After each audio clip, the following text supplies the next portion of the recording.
আসুন একটা গল্প বলি।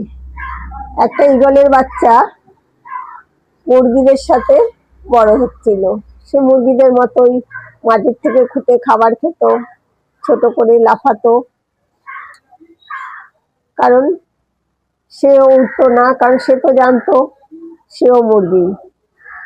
একদিন সে দেখলো আকাশে অনেক উঁচুতে একটা কি উড়ে যাচ্ছে। সে তখন অন্যদের জিজ্ঞাসা করলো, ওটা কি? তারা বললো, ওটা হচ্ছে ঈগল পাখি। এরা অনেক উঁচুতে উঠতে পারে, কিন্তু আমরা পারি না। এটা বিশ্বাস করে নিল সেও কোনোদিন উঠতে পারবে না।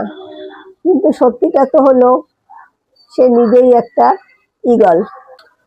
আসলে কি হয়,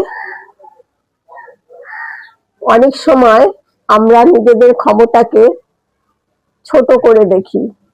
মানে আমাদের পারিপার্শ্বিক পরিবেশ সেটাই ভাবতে আমাদের বাধ্য করে। তাই আমাদের ভিতরের শক্তিটাকে আমরা অনুভব করতে পারি না। মানে আমাদের মধ্যে সেই বিশ্বাসটাই নেই। তাই তুমিও যদি নিজেকে বিশ্বাস করো আর চেষ্টা করো, তুমিও একদিন উঠতে পারবে। জীবনে যা কিছু হতে চাও হতে পারবে। এটাই হচ্ছে গল্পটার মূল কথা।